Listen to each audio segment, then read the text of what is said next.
tonight's City of Radford Mayoral and City Council Candidate Forum. Tonight, our forum is co-sponsored by the Radford Chamber of Commerce, the Montgomery County, Radford City, Floyd County branch of the NAACP, and the League of Women Voters, Montgomery County. My name is Karen Jones, and I'll be serving as your moderator this evening. I also serve our branch as our political action chair. And together with Lisa Davis, who is a volunteer with the Chamber, and Peggy Lane, who serves as chair of the Voter Services Committee for the League of Women Voters, we've organized and planned tonight's forum. I would like to take just a moment to introduce the presidents of each of our organizations. Ms. Deborah Travis, who is here with us, is the president of our local branch of the NAACP. If she can just give us a wave. And then also Janiele Hamden, who serves as president of the League of Women Voters, who sends her regrets that she isn't able to join us tonight. And then we also want to welcome and thank Dan McKinney, who serves as executive director of the Chamber of Commerce. And so I also want to acknowledge our volunteers that we have this evening that will help us throughout the forum. And I want to give a very excited, and I want you guys to give a big hand clap to our Radford High School government students who are here tonight.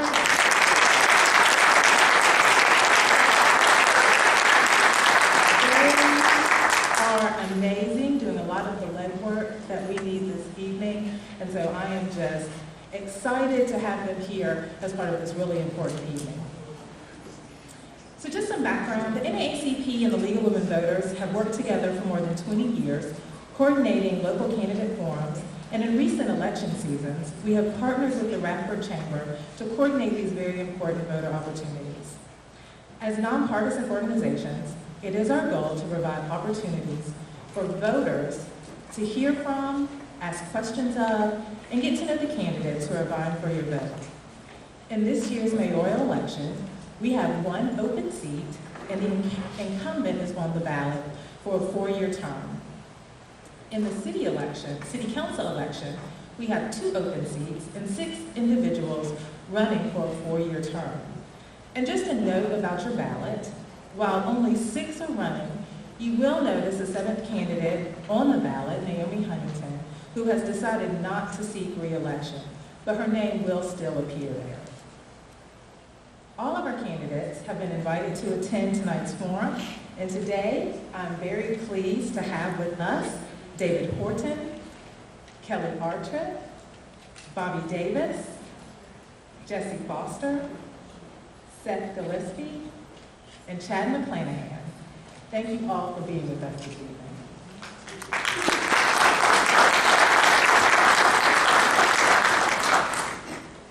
And so before I share the rules of tonight's forum, we are also being broadcast live on Facebook through the Radford Chamber page. And so I just want to let everyone know who may be watching us on Facebook that we are not monitoring questions that are in the chat. So just want to make that note so everyone knows that those questions in the chat will not be monitored this evening. So let's begin. Are you all excited? Yes. Right? I love the enthusiasm. So, each of you in the audience were welcomed, received note cards, because you all had the opportunity to submit questions by writing them on the note cards that you received. If you didn't receive one or want another, just raise your hands. One of our students with the silver buckets will come by.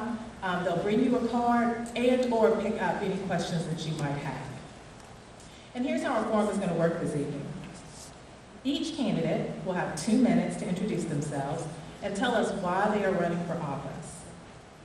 Questions, again, from tonight come from each of you. And what we have tonight is, you'll notice to my left, 3 question sorters. They are taking the questions that you submit and sorting them to help us categorize the questions and kind of screen for duplicates. Our goal tonight is to get as many questions answered about as many issues that you all have as we go into our elections. As the moderator, I will address the questions to all of the candidates, and I will rotate the order in which the questions are asked between the candidates. Questions will be addressed to every candidate, and we'll each have an opportunity to answer. Each candidate will have up to 2 minutes to answer, They will be allowed a rebuttal for up to 1 minute per question, and candidates can only offer 1 rebuttal per question. And at the end, each candidate will also have 2 minutes to make any closing statements that may address questions previously asked or again to ask for your vote. So now, without further ado, let's begin.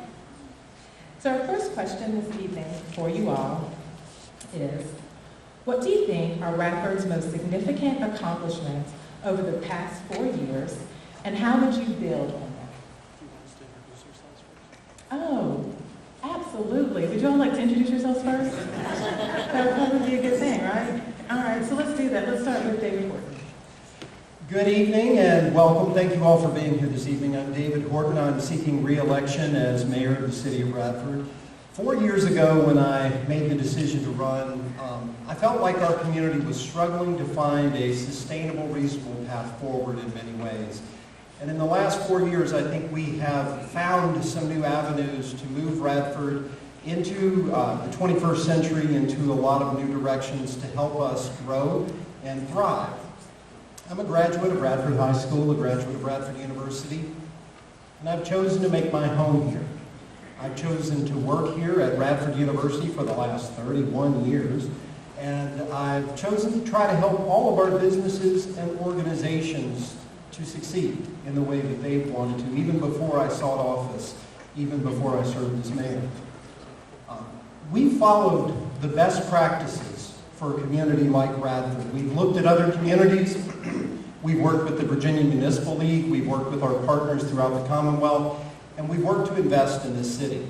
And it's working so far. More than $60 million in new investments have come into the city from private sources, in businesses, housing, and many other opportunities throughout the city.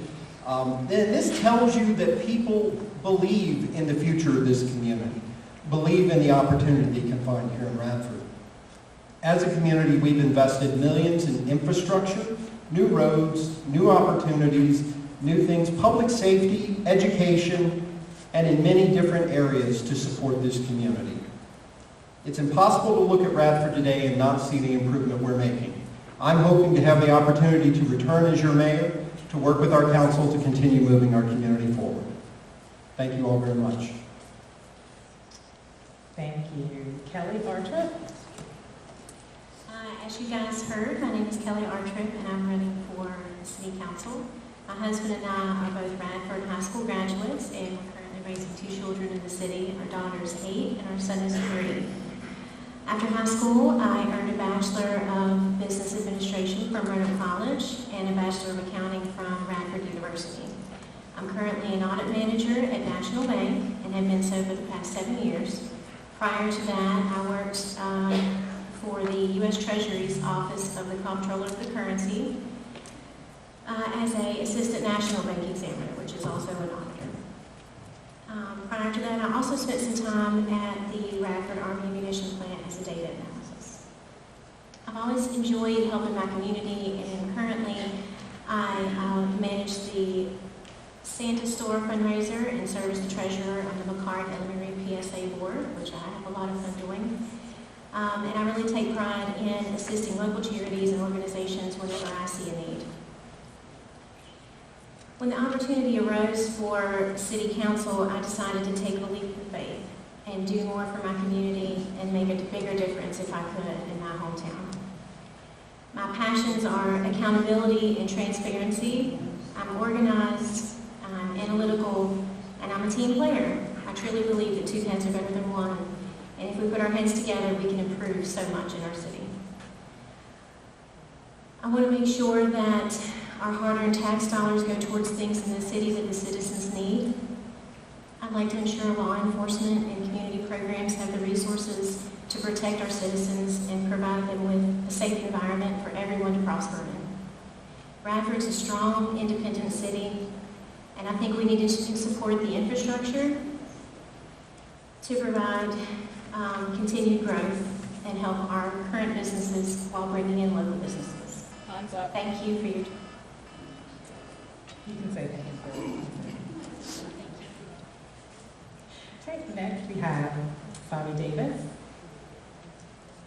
Yes, number one, I appreciate the opportunity to be here tonight. I never thought in a million years I would be up here. And as far as what drove me to do this, was my grandson, most of all. I was concerned about his safety, my family's safety. I've lived in Radford for over 28 years. I've got 2 daughters, and my daughter and her family live here in Radford. And my biggest concern, one of them, is crime in Radford. I'm concerned about the drive-by shootings, things that are going on. And I'm concerned that I know it's going on at Radford University in that area, but I'm concerned that it's coming our way. And I think it's something that we all need to be concerned about. I'm also concerned about the finances of Radford. I just don't feel like that it's pretty much upside down as far as as far as our finances. And I think we've struggled with that for some time. So I'm here to try to make a difference. I love the area. I love the location. But I just think there's always opportunities. And don't get me wrong, Radford has a lot to offer. And but first and foremost, it's all about family. Thank you. Thank you. Jessie Foster. Yes. Hello, I'm Jessie Foster, and I feel like I'm a little bit of a veteran doing this. So some of what I'm going to say you probably have heard at least a couple other times if you've attended these events. I've lived in Radford about 14 years now. I married my husband and drug him here with me as well, and just recently moved my mom here, so we are settling in well. I had served on the school board prior to city council, and it was very apparent that we needed to invest in infrastructure and in our education. So the way to do that is to go where the purse strings are, and so I then ran for council.